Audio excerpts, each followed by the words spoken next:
Graças a Deus por esta oportunidade de mais uma vez estarmos aqui na sua presença para aprendermos no seu santo templo.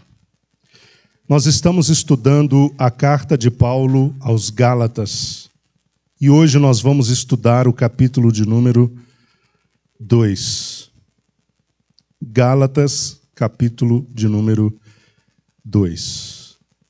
Após o estudo, eu gostaria de dar umas orientações rápidas aos irmãos que poderão ajudá-los na oração, mas será algo que faremos à parte, após o estudo desta noite, em pouquíssimas palavras. Gálatas, capítulo de número 2. Antes de nós estudarmos o capítulo de número 2, nós vamos fazer uma rápida recapitulação, porque há 2 semanas atrás nós estudamos o capítulo de número 1. Nós interrompemos uma semana para que a irmã Leila pudesse lecionar a lição da escola dominical e nós estamos retornando hoje com a sequência normal dos estudos. Então nós começamos a epístola na quarta-feira passada. Eu gostaria de fazer uma rápida recapitulação para nós entrarmos aqui no capítulo de número 2. Antes de começarmos, eu gostaria de apresentar o nosso querido irmão que está lá atrás. André, que Deus o abençoe, é uma alegria tê-lo aqui nesta noite. O irmão André estava procurando uma Assembleia de Deus, encontrou o irmão Magno no caminho, que é da Assembleia de Deus, e hoje ele está aqui. Que Deus abençoe grandemente. Podemos dizer um amém bem forte pela vida do André? Amém? Amém. Seja muito bem-vindo. Deus abençoe, querido. Isso. Volte sempre. Vamos ler aqui, meus irmãos. Aliás, vamos revisar primeiro, antes de lermos o capítulo de número 2. Nós falamos na quarta-feira passada sobre a autoria da epístola. Quem é o autor? Quem é o autor? O apóstolo Paulo. Falamos sobre a data, provavelmente uma epístola escrita entre os anos 54 e 57 depois de Cristo. Alguns estudiosos dizem que foi durante a 3ª viagem missionária de Paulo, na ocasião em que ele passava pela região da Macedônia, e há aqueles que dizem que foi durante a sua estadia em Éfeso, entre os anos de 54 e 57. Nós falamos um pouco sobre os destinatários. Eu expliquei aos irmãos que a Galácia não era uma cidade. Galácia era o termo dado a uma região. Então, a carta aos Gálatas foi destinada às igrejas da Galácia, ou seja, da região da Galácia. A carta deveria ser lida em todas as igrejas. É difícil nós afirmarmos com precisão a quais igrejas da Galácia Paulo se dirigiu na sua carta. Mas nós vimos que provavelmente ele se dirigiu às igrejas que estavam na região sul da Galácia. Falamos sobre o propósito e mensagem da epístola. Ele escreveu aos Gálatas para quê? Para responder, contra-argumentar contra os judaizantes que estavam tentando descredibilizar Paulo e o seu evangelho. Eles estavam colocando em dúvida a autoridade apostólica de Paulo e a mensagem de Paulo. Eles partiam do pressuposto que Paulo não tinha autoridade apostólica. E se Paulo não tinha autoridade apostólica, logo o seu evangelho não poderia ser encarado como um evangelho absolutamente confiável. Não poderia ser tido como um evangelho com verdades absolutas. Então, esses judaizantes, partindo desse pressuposto, que eu acabei de mencionar, o de que Paulo não tinha autoridade apostólica e de que o seu evangelho não tinha verdade absolutamente confiável, eles procuraram convencer alguns crentes ou as igrejas a incorporarem no cristianismo procedimentos do judaísmo. Porque eles entenderam que só a graça de Deus não é suficiente. Esse negócio de evangelho que propõe uma graça onde você não adquire as coisas por mérito não faz sentido. E eles tentavam, então, convencer as igrejas a adotarem ainda os ritos, as cerimônias e as regras judaicas e incorporarem tudo isso ao cristianismo. Eles queriam, na verdade, que o cristianismo fosse uma espécie de puxadinho do judaísmo. Paulo se revoltou contra isso. E foi isso que nós vimos no capítulo 1. Daqui a pouco eu vou revisar com os irmãos. Dos versículos 1 até o versículo 5, nós vimos que Paulo se apresenta, ele endereça e ele saúda os destinatários. Ele se apresenta como apóstolo. E ele se apresenta como um apóstolo da parte de quem? De Jesus Cristo e de Deus Pai, não por intermédio de homens, não da parte e nem por intermédio de homens. E eu falei sobre Paulo usar a palavra Pai várias vezes associando essa palavra a Deus. Ele está querendo, como eu disse, não trabalhar a questão da doutrina da filiação. Ele está apenas querendo colocar Deus como sendo aquele que tem o papel de Pai na Trindade. E nós vimos isso na quarta passada. Versículo 2, nós temos o endereçamento. Na companhia de alguns irmãos, ele endereça a carta a quem? Às igrejas da Galácia. Provavelmente as igrejas de Antioquia, Icônio, Listra e Derbe. Nos versículos 3 a 5, ele dá as suas saudações. Ele deseja aos irmãos o quê? Graça e paz. Graça e paz. Graça é a fonte da salvação. E a paz é o resultado da salvação. De que paz Paulo está falando? Daquela paz que Cristo estabelece entre o homem e Deus. Quem estabeleceu essa paz? Jesus Cristo. E Paulo diz no versículo 4 que ele voluntariamente se entregou pelos nossos pecados, que ele se entregou voluntariamente para nos resgatar e que ele se entregou voluntariamente segundo a vontade de Deus, ou seja, respeitando um propósito estabelecido dentro da vontade de Deus. Dos versículos 6 ao 9, nós vimos Paulo advertindo os crentes sobre a adesão ao falso evangelho. Paulo, ele se expressa com um tom de surpresa. Ele estava surpreso como aqueles irmãos tão rapidamente se renderam e aderiram ao falso evangelho, que ele chama de outro evangelho. Ele fica preocupado com isso. Como é que eles passaram tão rapidamente para o outro lado? Desertaram e foram para se apegar ao outro evangelho. Esse outro evangelho é falso. É falso por quê? Porque ele não considera a suficiência do sacrifício de Cristo.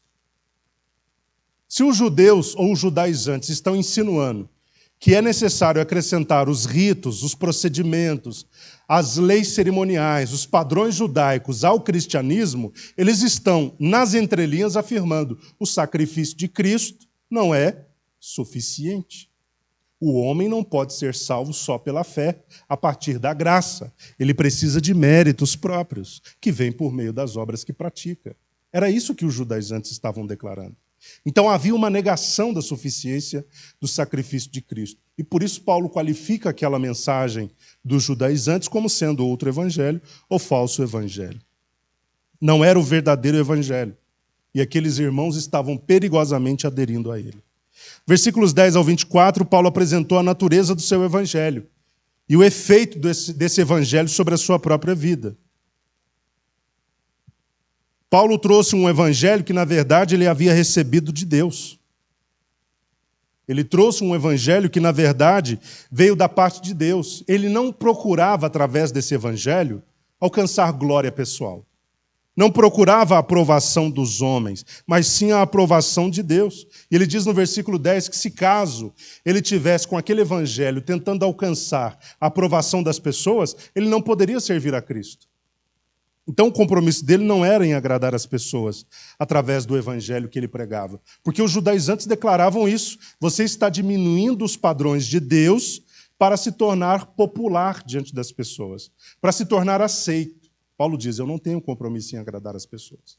Eu não estou diminuindo os padrões de Deus. Eu não estou alargando a porta. O evangelho que eu estou pregando é o evangelho que eu recebi da parte de Deus. Porque o meu compromisso é em agradá-lo. Ele recebeu, segundo o versículo 12 nos mostra, uma revelação especial da parte de Deus. O evangelho que ele pregava, ele recebeu esse evangelho diretamente da parte de Deus. Então Paulo não era o autor deste evangelho.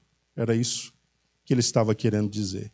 E finalmente ele conta do seu passado no judaísmo, de forma muito sucinta, de como ele foi judeu, de como ele se aplicou ao judaísmo, mas que Deus, no versículo 15, ele diz, Deus o havia separado desde o ventre da sua mãe. O propósito de Deus já estava determinado que Paulo um dia se renderia ao movimento que ele perseguia. E, de fato, isso aconteceu. Ele se rendeu, a graça alcançou Paulo, ele se tornou um servo de Jesus Cristo, um pregador do evangelho entre os gentios. E ele continua falando um pouco desse passado. Ele diz que depois de 3 anos é que ele conheceu a Pedro, versículo 18. Ele se converteu, mas não foi de imediato para Jerusalém. E por que Paulo está dizendo que só depois de 3 anos conheceu a Pedro? Porque haviam alguns judaizantes alegando que Paulo só era apóstolo porque estava assim com os homens lá de Jerusalém. Foi indicado, ele chegou no apostolado na base do QI, na base da amizade. Paulo está dizendo, eu me converti e nem fui procurar Jerusalém para conhecer apóstolo nenhum. Pedro, que é um dos sustentáculos, eu conheci depois de 3 anos. E durante o tempo que eu estive lá, eu conheci apenas Tiago, depois de Pedro, né? Apenas Tiago, eles conviveram 15 dias. Depois de 3 anos, Paulo vai a Jerusalém, permanece 15 dias e conhece apenas a Tiago, irmão de Jesus. Então essas informações são importantes para que os judaizantes entendessem, e as igrejas da Galácia entendessem, que o chamado de Paulo não veio nem da parte dos homens, nem por intermédio de homens, que foi o que a gente viu lá no início da revisão.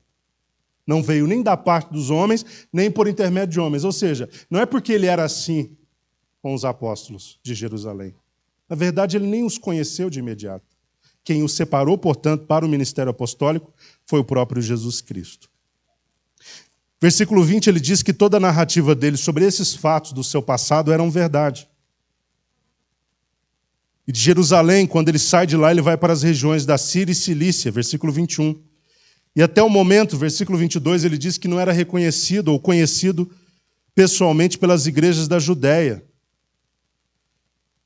E o que ele havia ouvido, versículos 23 e 24, é que o que eles haviam ouvido, os crentes da Judéia e toda a igreja, em toda a parte, haviam ouvido, é que ele havia sido transformado. Uma grande obra da parte de Deus havia sido realizada sobre ele.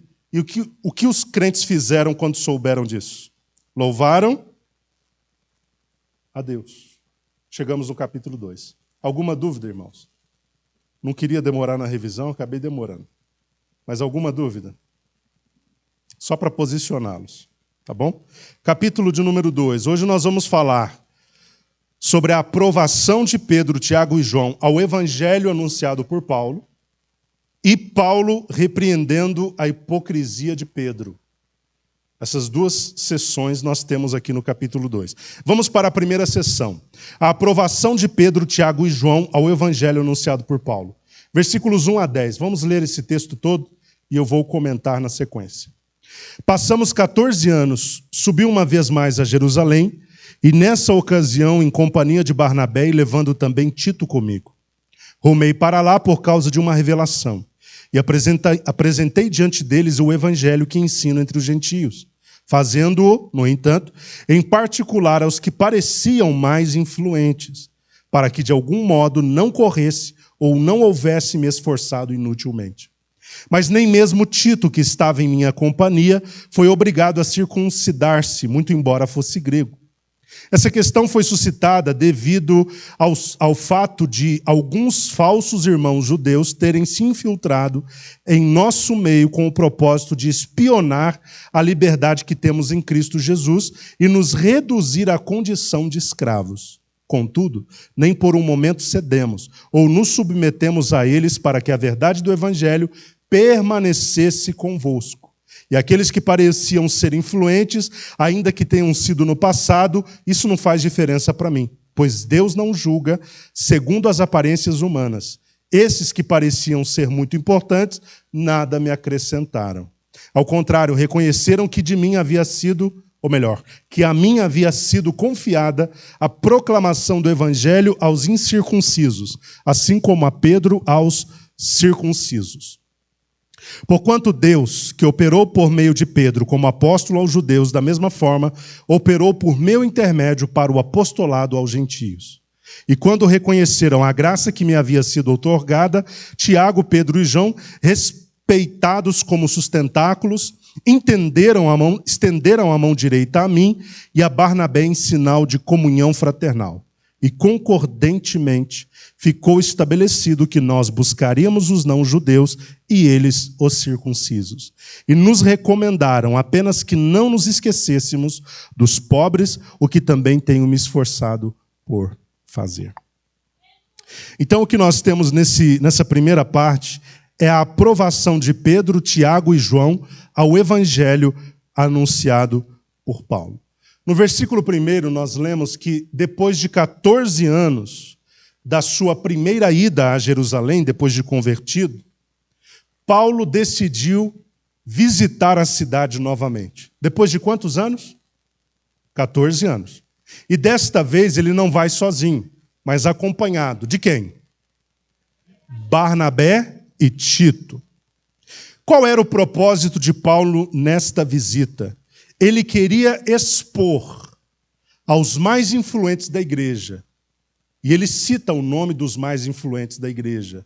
Eram os apóstolos Pedro, Tiago e João. Ele queria expor a estes 3 mais influentes o evangelho que ele estava pregando entre os gentios. Ele queria apresentar para que eles tomassem conhecimento. Agora vejam, há entre os estudiosos uma discussão muito grande sobre em que lugar de Atos esse episódio citado em Gálatas 2 está posicionado. Alguns dizem que o que Paulo menciona em Gálatas 2 está em Atos 11. E outros dizem que o que Paulo relaciona em Gálatas 2 está em Atos 15. Há uma discussão aí.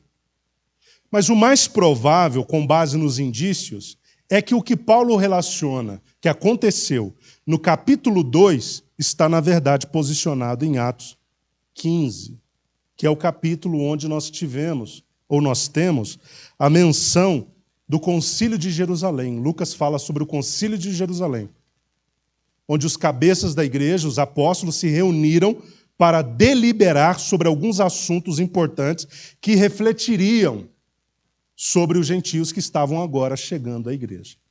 Então, provavelmente, Gálatas está em Atos 2. O contexto, né, do assunto de Gálatas 2, a situação está em Atos 15. Pelo que parece em Atos 15, isso aqui é importante porque talvez lendo o texto bíblico de imediato você não possa perceber, mas pelo que parece, num primeiro momento, houve uma reunião mais ampla, um concílio com um número de pessoas maior. Mas parece que depois, por alguma razão, o conselho foi diluído, o número de pessoas foi restringido e uma reunião mais particular e confidencial foi feita. Se isso de fato aconteceu, foi nesse segundo momento que Paulo, junto com Barnabé, teve essa reunião com os mais influentes da igreja. Deu para os irmãos entenderem? Sim ou não? Então, naquele concílio diluído, naquela reunião mais particular e confidencial, foi nesse contexto que aconteceu o que Paulo vai descrever aqui agora, no capítulo 2, na parte inicial dele. Foi nesse momento que Paulo expôs a Pedro, Tiago e João qual era a mensagem, o conteúdo do evangelho que ele estava pregando entre os gentios. Versículo 2 diz que Paulo se apresentou a Pedro, Tiago e João, mostrando a eles o seu evangelho. Paulo foi a Jerusalém e ele diz que foi por causa de quê? De uma revelação. Agora, não se sabe se essa revelação veio a partir de uma palavra profética liberada por um grande profeta da igreja do Novo Testamento, que era Ágabo, Atos 11, 27 a 30, ou se essa revelação, a partir da qual ele se moveu em direção a Jerusalém, veio da parte de Jesus Cristo. Não se tem certeza se a partir de uma profecia ou se a partir de uma revelação pessoal. O fato é que Paulo entendeu o recado, ele entendeu que precisava ir a Jerusalém e ele foi a Jerusalém para expor esta revelação do evangelho que ele estava ensinando entre os gentios. E ele diz que, em particular, aos mais influentes, para que ele, de algum modo, não corresse ou não houvesse esforçado-se inutilmente. Então ele faz isso diante de quem? Dos mais influentes. O que adianta você falar com quem não decide? Você não perde tempo? Você não gasta saliva à toa, não se esforça à toa? Então Paulo foi estratégico. Vou ficar falando com quem não define as coisas? Vou expor direto para quem determina tudo. Se eles tiverem de fazer alguma ponderação, eles vão falar, porque eles são os cabeças, eles são os mais influentes, eles são os sustentáculos. Então Paulo estrategicamente procurou a eles. Tá bom? Versículos 3 a 5, Paulo expôs a tentativa dos judaizantes em violar o princípio da liberdade cristã. Na região da Galácia, como nós vimos na revisão, haviam os chamados judaizantes, que eram um grupo de judeus que não conseguia conceber a ideia de uma salvação pela fé, tendo como fonte a graça. Eles não conseguiam entender isso. E por isso eles lutavam para incorporar ao evangelho as práticas da lei, dentre elas a prática da circuncisão, que era praticada nos meninos, que era feita nos meninos judeus. Tá? A quem Deus determinou que deveria ser feita a circuncisão? Aos judeus, mas a quem? Lá atrás, a primeira pessoa a quem Deus deu essa determinação. Quem se lembra? Abraão. De Abraão para frente, todo homem, menino, judeu, ao 8º dia, tinha de ser circuncidado. A pele que cobre o prepúcio tinha que ser cortada. Era um sinal de pertencimento ao povo de Deus e a Deus. Os judeus queriam a continuidade do procedimento, por mais que Paulo insistisse que a aliança era outra, o testamento era outro. Já não era mais necessário. Quando Paulo esteve diante de Pedro, Tiago e João, ele se deparou com uma dificuldade. Pelo que o texto sugere, se levantou alguns falsos irmãos que quiseram questionar, por exemplo, o fato de Tito, que acompanhava Paulo e Barnabé, não ser ainda circuncidado. Vocês estão me entendendo? E Paulo leva o caso para os mais influentes. Ele diz a eles que Tito, por exemplo, não foi obrigado a se circuncidar, porque Paulo tinha a consciência correta do evangelho. Aqueles falsos irmãos estavam querendo levantar de novo essa bandeira, porque viram que Tito não era circuncidado, porque Tito era grego. Ele era um gentio, não tinha se circuncidado. Eles quiseram polemizar a situação em cima dessa questão. Talvez por isso Paulo pediu uma reunião mais particular. Talvez por isso Paulo falou, vamos sair desse concílio mais geral e vamos para algo que se restrinja apenas a nós. Que aí eu vou te explicar tudo. E diante deles, Paulo diz, olha, nem mesmo Tito, que estava na minha companhia, foi obrigado a circuncidar-se. Então ele levanta essa questão porque os falsos judeus, os judaizantes, estavam levantando essa questão também. Tá? Judeus infiltrados, falsos irmãos, estavam infiltrados, levantando bandeira da circuncisão, como eu acabei de dizer. E Paulo diz que eles estavam imbuídos de espionar, versículo 4, espionar a liberdade que temos em Cristo e nos reduzir à condição de escravos. O compromisso deles era levantar de novo a bandeira da circuncisão, polemizar a situação toda, para tentar convencer os apóstolos de que manter a circuncisão era impreterível, tinha que continuar mantendo. Paulo, então, pede uma reunião particular com Pedro, Tiago, João e Barnabé para explicar a situação e expor a desnecessidade disso. Porque ele havia recebido da parte do Senhor um evangelho onde a salvação não se dá pelo mérito do homem, mas pelo mérito de Cristo. Não é praticando obras que você se salva, é crendo, é tendo fé que você é justificado. Paulo queria explicar isso com maiores detalhes, e não dá para fazer isso no meio de uma multidão de gente que quer tirar a sua cabeça. Não é verdade? Porque os falsos judeus, eu não sei quantos eram, mas se fossem 3, já seriam suficientes para desestabilizar uma reunião inteira. E dá para você se posicionar e explicar com riquezas de detalhes o seu posicionamento, a sua perspectiva, o seu evangelho, no meio de uma multidão onde meia dúzia ali não deixa você falar? Não dá. Então, eles, eu preciso conversar com você, Pedro, Tiago, João, os mais influentes, os cabeças, os sustentáculos. Eu vou expor para vocês a situação, o evangelho. Tito está comigo, não foi circuncidado. E não foi circuncidado, não foi à toa. Eu vou explicar para vocês. O evangelho que recebi da parte do Senhor mostra a desnecessidade disso.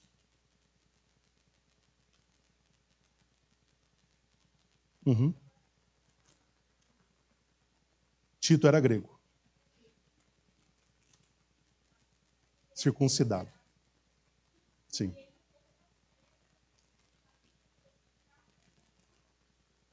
Não, Tito estava na companhia de Paulo e Barnabé. Só que quando aquela meia dúzia de judeus judaizantes, os falsos irmãos, viram que havia ali, na equipe, um grego, e eles descobriram que esse grego não era circuncidado, então eles começaram a polemizar as coisas. Aí a necessidade de Paulo ter de também explicar a questão de Tito. Ele não foi para falar de Tito, ele foi para expor a característica do seu evangelho, o conteúdo do seu evangelho. Ele só foi para isso. Mas no meio do caminho, lá já em Jerusalém, surge a questão que envolvia o fato de Tito não ser circuncidado, que gerou muita polêmica. E Paulo acabou apresentando aos mais influentes, Pedro, Tiago e João, a questão: olha, Tito está aqui, ele é grego, ele não é circuncidado. E quando Paulo expõe o evangelho, ele acaba explicando por que era desnecessário que Tito fosse circuncidado. A aliança era outra, o testamento era outro. Vocês estão me entendendo? Aquela velha aliança já cumpriu o seu papel, não se aplica agora.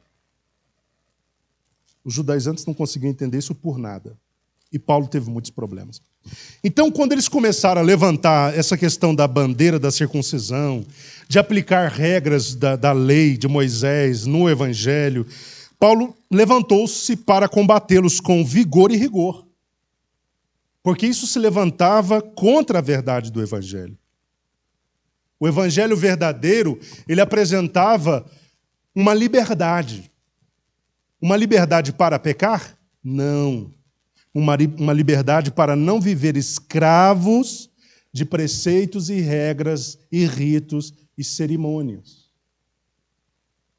Era uma liberdade disso, não uma liberdade para o pecado. Porque os judaizantes acusavam Paulo de estar pregando uma libertinagem. O que é libertinagem? Olha, Paulo, você está falando da graça e da fé como elemento requisitante para se alcançar a salvação, agora se abriu a porteira. Todo mundo vai se sentir na liberdade de pecar. Olha a equação. Olha a forma como eles raciocinavam.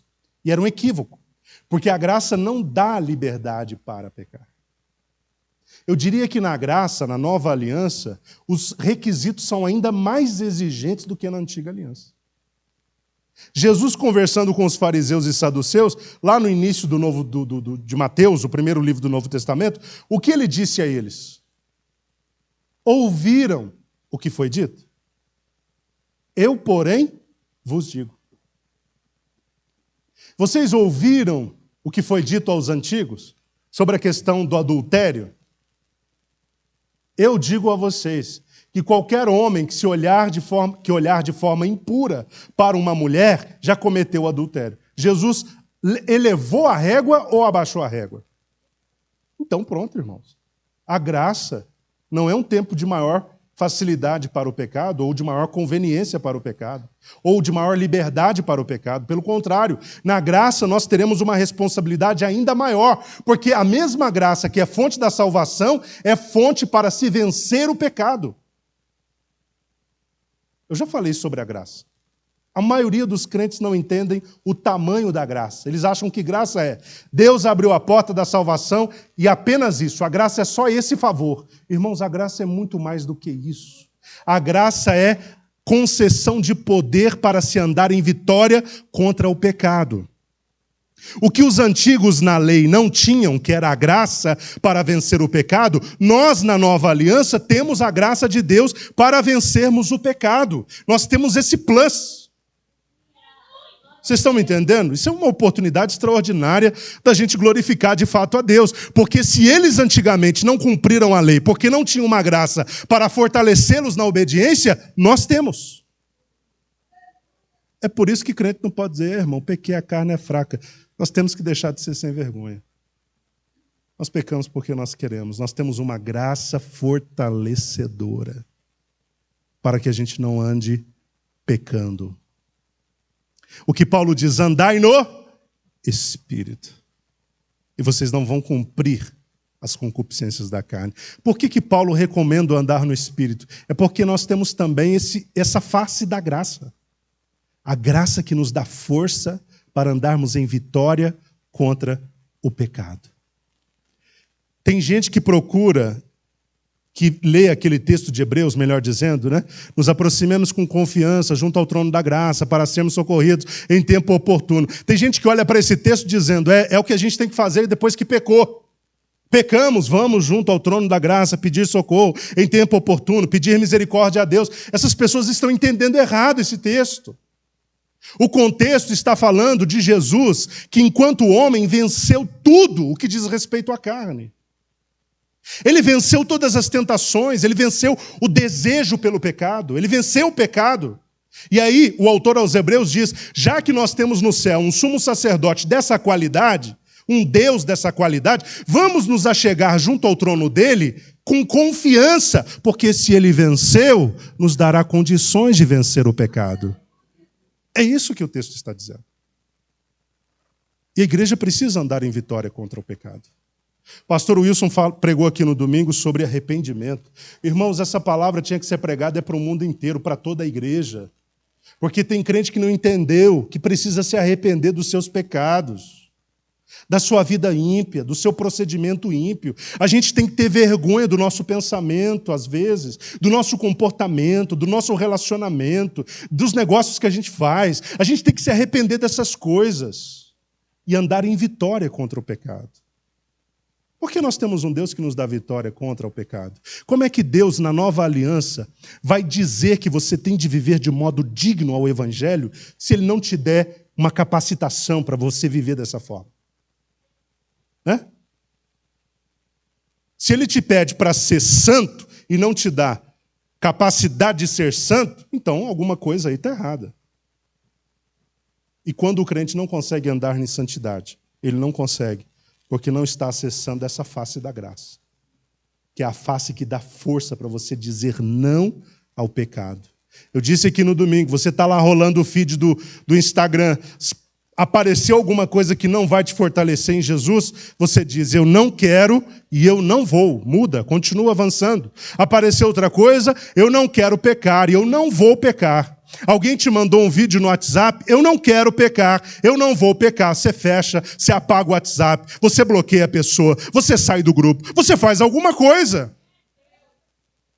Porque decidir andar em vitória contra o pecado é de cada um de nós.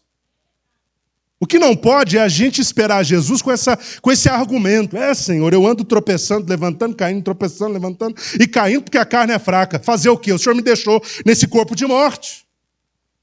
A culpa é de quem? É de Deus. Não, meus irmãos, a culpa é nossa. O Senhor tem provisão de vitória contra o pecado. O pecado, ele é natural. O Tiago diz que o pecado é natural. Ele vem da nossa própria concupiscência. Satanás fica atiçando nossa concupiscência, nosso desejo carnal para nos fazer pecar. Agora, ele também diz E Deus não permitirá que uma tentação seja maior do que a que nós podemos resistir. Porque para cada tentação, Deus proverá um escape. Sabe o que isso está dizendo? O que Tiago está dizendo? A tentação é natural, mas a provisão de Deus de vitória sobre a tentação é sobrenatural. Vem dele. Ele abre uma porta. Você pode vencer, você pode resistir, você pode sair do outro lado dizendo, eu não quis e eu não fiz. É até próprio dizer isso, porque nós estamos numa campanha de jejum e oração. Quando eu preguei sobre o jejum bíblico em 2 mensagens, os irmãos se lembram que uma das coisas que eu disse, que invalida o jejum é a vida pecaminosa, é a vida de pecado. Se o meu povo que se chama pelo meu nome, o irmão Magno leu aqui, se humilhar é jejuar. Já expliquei isso para os irmãos na Bíblia. Se humilhar e orar e buscar a minha face e se converter dos seus maus caminhos, olha quantas coisas. Eu vos ouvirei dos altos céus, perdoarei seus pecados, sararei a sua terra. Então é necessário arrependimento, sim. É necessário mudar de vida, mudar de pensamento, até mudar de amizade. Tem gente que a gente tem que deletar do Facebook. Porque a gente quer fazer a política da boa vizinhança e fica relacionando no nosso entorno gente que está nos envenenando o tempo todo. Então a gente tem que ter essa... Vai na sua casa, vai lá no Instagram, olha quem você está seguindo, começa a parar de seguir alguns. Por favor. Para o seu bem-estar espiritual. Vai no Facebook, cancela a amizade com alguns. Vocês estão me entendendo, queridos? É decisão. É escolha. A graça não dá essa autorização para a gente viver pecando. Em Cristo nós temos capacidade de vencer o pecado, de andar em vitória contra o pecado, de sermos santos, de fazermos aquilo que Deus espera. Em Cristo nós podemos. No passado os judeus não puderam, porque eles não foram atingidos por essa capacitação sobrenatural contra o pecado. Mas na igreja, a igreja, Deus deu esse plus, como eu te falei.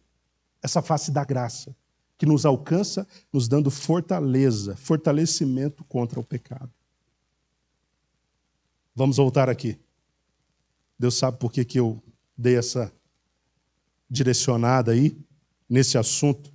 Mas é importante porque nós estamos nessa campanha de 18 dias de jejum e oração. Então nós entendemos que nós temos uma graça capacitadora contra o pecado, é muito importante. Pense isso diariamente. Você está diante do mal, diga, eu não quero, eu não vou. Você está diante do pecado, eu não quero, eu não vou. José estava com aquela mulher linda lhe assediando. Ou vocês acham que a mulher de Potifar não era assim? Era uma mulher irresistível, eu diria. Tá? Diferente de todas as mulheres próximas a José, o que ele conhecia. Mas quando ele viu que ele estava diante da iminência de desagradar a Deus, a mulher avançou para cima dele, segurou a capa, a roupa dele, quis pegar nele. O que ele fez? Opa! Se despiu. Perna para casa. Eu não quero, eu não vou. Decida não querer e não faça. Segue essa dica que eu estou dando aos irmãos. Diante de qualquer possibilidade de pecado, diga para você mesmo, eu não quero, eu não vou. Muda de lugar, muda de ambiente, muda de relacionamento, afaste-se de pessoas, faça o que você julgar necessário, desde que você consiga não querer e não fazer. Vamos seguir aqui. O evangelho verdadeiro, então, apresentava a liberdade, mas os judaizantes queriam encerrar os crentes debaixo da escravidão novamente. Então, combater esse grupo não era tarefa fácil. Porque o grupo dos opositores, por menor que seja, é sempre muito barulhento. Já viu gente rebelde? É barulhenta, não é? Pode ter 1 milhão de pessoas não rebeldes. Mas se tiver 50 rebeldes, meu Deus, como é que atrapalha a situação? Então, combater esse grupo não era fácil. A pressão era muito grande. Os judaizantes pressionavam Paulo de forma muito intensa tensa, mas Paulo resistiu. E em nenhum momento ele cedeu à pressão. Por que ele não cedeu à pressão? Ele diz no versículo 5, para que a verdade do evangelho permanecesse. Era fundamental ele não ceder à pressão, para que a verdade do evangelho prevalecesse. Dos versículos 6 a 8, nós vimos que Pedro, Tiago e João não encontraram defeitos no evangelho pregado por Paulo. Olha que coisa. Paulo levou o evangelho dele para ser o quê? Apresentado aos principais ou aos mais influentes. Ele queria que eles tivessem conhecimento do conteúdo do seu evangelho. E ao final, nós vamos ver aqui, eles não fizeram nenhuma recomendação de alteração à mensagem de Paulo. O parecer dos que pareciam mais influentes, ou seja, os apóstolos, diante do evangelho que Paulo expôs, foi um parecer favorável. Versículo 6 ele diz, nada me acrescentaram. Quem está vendo isso aí no texto? Ninguém? Está aparecendo ali não? Nada me acrescentaram. Eles foram favoráveis. Nada acrescentaram. Sim. Nada comunicaram. Eles poderiam ter dito, Paulo, essa parte aqui, vamos conversar melhor sobre. Paulo, esse outro aspecto aqui, vamos discutir um pouco melhor. Quando eles ouviram a exposição do evangelho pregado por Paulo, nada acrescentaram. Não só os apóstolos não censuraram ou repreenderam Paulo, como reconheceram que a ele, versículo 7, a ele havia sido confiada a palavra da proclamação do evangelho aos incircuncisos, assim como a Pedro aos circuncisos. Essa foi a conclusão deles. Paulo, está tudo certo. O seu evangelho está irretocável. Não temos o que acrescentar. E ainda mais, nós dizemos a você, de fato, a você foi confiada a palavra da proclamação do evangelho aos incircuncisos. Quem são os incircuncisos? Os gentios. E os circuncisos? Os judeus. Pode falar, Jéssica.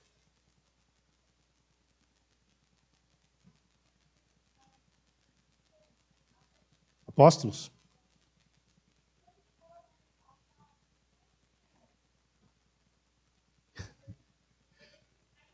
Paulo está sendo aí um pouco...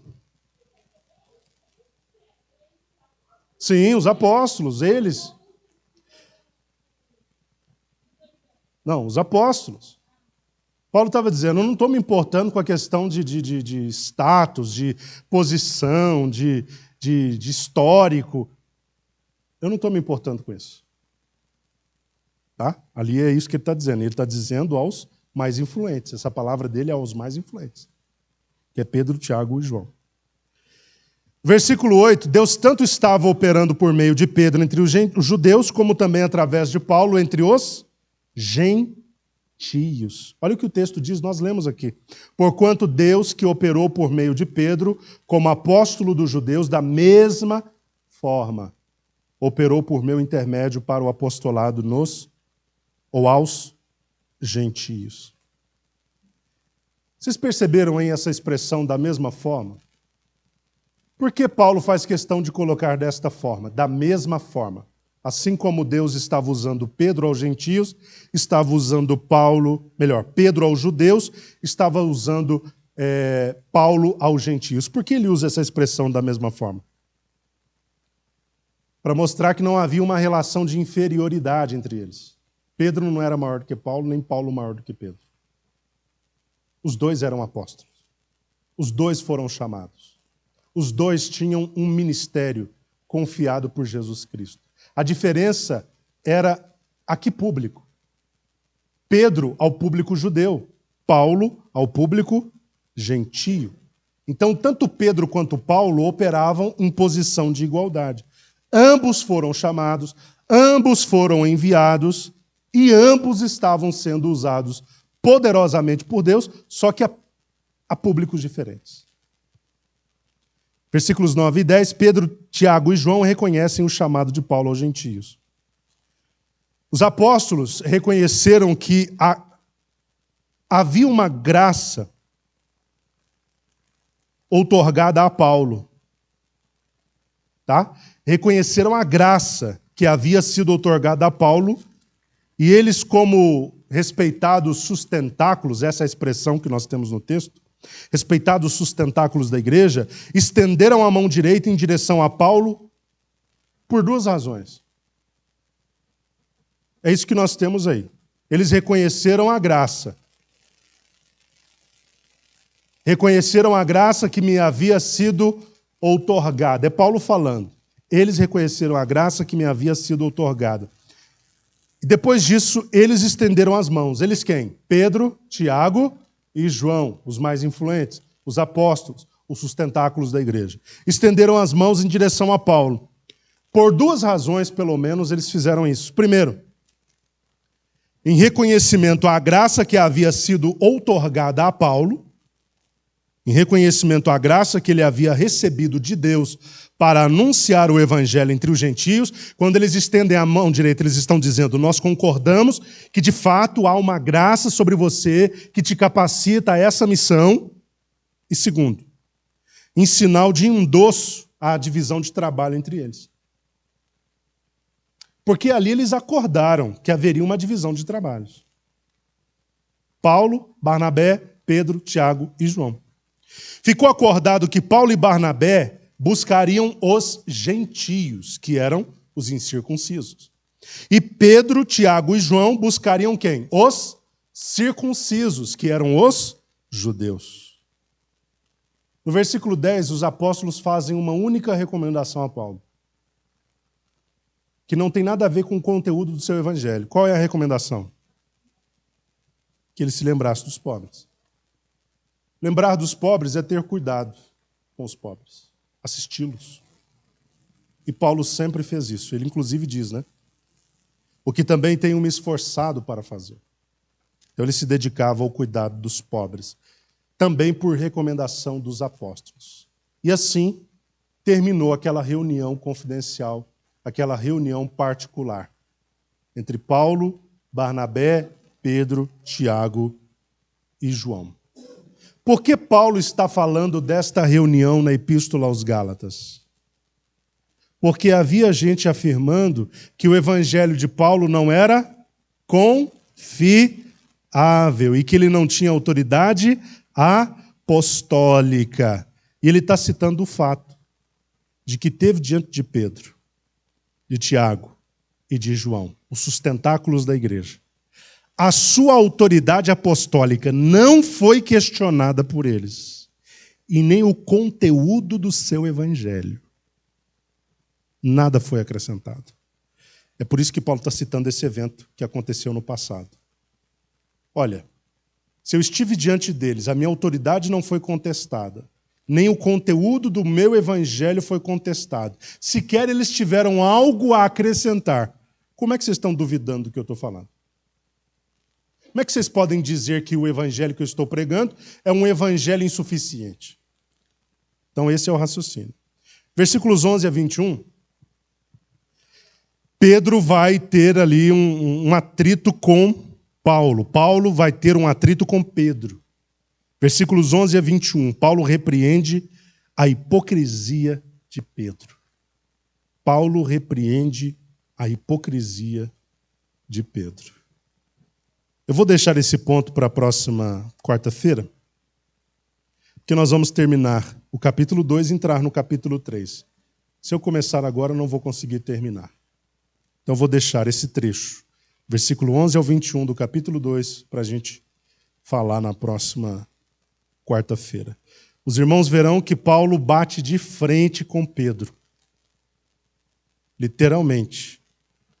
Eu creio que não partiu para a questão física, mas a discussão foi acalorada. O texto diz que Paulo olhou Pedro, enfrentou Pedro face a face. Então, os irmãos tiveram que entrar no meio para apaziguar a situação. E por que Paulo se revoltou tanto? Nós veremos na aula que vem, que foi pelo fato de Pedro ser hipócrita no seu procedimento. Ele, quando estava só com os gentios, sentava na mesa, comia, dava risada, mas quando chegava um judeu, ele fingia que não conhecia. Dava uma de dissimulado, desentendido. Não, eu não estou com esses gentios. Meu negócio é com os judeus. Nós somos uma classe superior. Era isso que Pedro estava fazendo. Paulo, quando entendeu a dinâmica do comportamento de Pedro, não se importou se era sustentáculo da igreja, se era apóstolo, enfrentou ele face a face e expôs a dissimulação de Pedro na frente de todo mundo. Esse era Paulo, tá, irmãos? Esse era Paulo. Defendia a verdade, a pureza do verdadeiro evangelho, até as últimas consequências. Às vezes nós ficamos calados para não comprometer uma amizade. Paulo não se preocupava com isso, não. Perdia a amizade, mas não perdia a oportunidade de falar que aquilo estava errado. Pode falar, Jéssica. Amém, queridos? Então, quarta-feira que vem nós estaremos aqui para esse grande momento. Deus abençoe a todos em nome de Jesus.